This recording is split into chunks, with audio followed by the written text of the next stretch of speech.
Western পার্সপেক্টিভে মানুষের যৌন আকর্ষণ এটা বিভিন্ন ধরনের হতে পারে বলে ওনারা মনে করেন এবং সেটার আলোকে তারা কিছু ক্যাটাগরাইজ করে থাকেন। এটাকে ওনারা নাম দিয়েছেন সেক্সুয়াল ওরিয়েন্টেশন বা সেক্সুয়াল আইডেন্টিটি, অর্থাৎ কার যৌন আকর্ষণ কার প্রতি, কোন দিকে, এগুলোর একটা বিভাজন তারা করেছেন। এগুলোর অনেকগুলো ক্যাটাগরি আছে, অনেকগুলো বিভাজন আছে, তবে মৌলিকভাবে তারা এটাকে তিনটা ভাগ করেছেন। একটা হচ্ছে হেটারোসেক্সুয়াল, আরেকটা হচ্ছে বাইসেক্সুয়াল, আরেকটা হচ্ছে হোমোসেক্সুয়াল।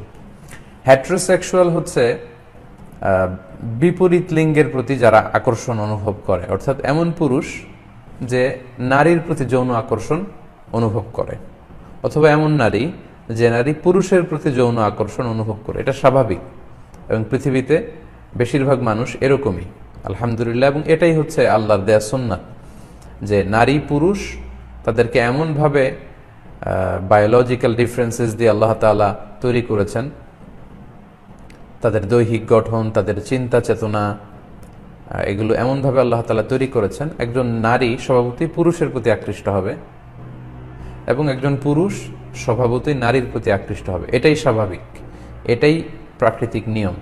তো এটাকেই, এই ওরিয়েন্টেশনকে ওরা নাম দিয়েছে হেটারোসেক্সুয়াল। সেই হিসেবে আমরা সবাই হচ্ছি হেটারোসেক্সুয়াল, অর্থাৎ আমরা পুরুষরা নারীদের প্রতি আকৃষ্ট হই এবং নারীরা পুরুষদের প্রতি আকৃষ্ট হই।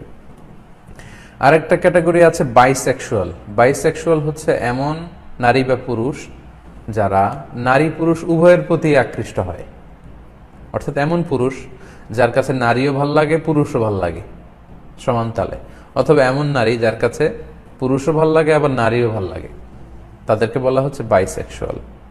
3 নম্বর যে ক্যাটাগরি সেটা হচ্ছে হোমোসেক্সুয়াল বা সমকামিতা, যেটা আজকে আমাদের আলোচ্য বিষয় বা আলোচনার বিষয়।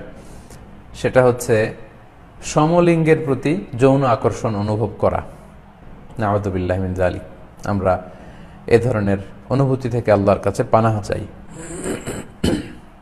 বাংলা যেটাকে সমকামিতা বলে, ইংরেজিতে তারা এই ক্যাটাগরিকে নাম দিয়েছে হোমোসেক্সুয়ালিটি।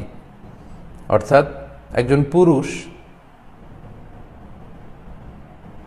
তার কোনো নারীর প্রতি আকর্ষণ নেই, সে নাকি পুরুষদেরকেই তার কাছে পছন্দ হয়, পুরুষকে ভাল লাগে, পুরুষকে সে কাছে পেতে চায় পুরুষ হয়েও। অথবা একজন নারী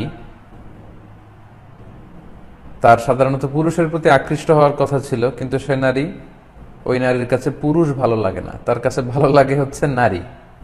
পুরুষের পুরুষ ভাল লাগে, নারীর নারী ভাল লাগে। এই আকর্ষণের নাম দিয়েছে তারা হোমোসেক্সুয়ালিটি। তা আমরা বলেছি যে এটা অত্যন্ত গর্হিত একটি কাজ, পাপ কাজ, যেটি লূত আলাইহিস সালামের সময়কালে শুরু হয়েছিল। এই পাপের কারণে আল্লাহ তাআলা লূত আলাইহিস সালামকে ধ্বংস করে দিয়েছিলেন। এবং এই আইডিয়া জেনারেট কে করেছিল, কার মাথা থেকে আইডিয়াটা এসেছিল? হ্যাঁ, ঠিকই বলেছেন, শয়তানের মাথা থেকে এই আইডিয়াটা এসেছিল এবং শয়তানি আইডিয়া জেনারেট করে মানুষের সাথে শেয়ার করে মানব গোষ্ঠীর মধ্যে এই আইডিয়াকে প্রমোট করেছে। এটা হচ্ছে শয়তানিক আইডিয়া।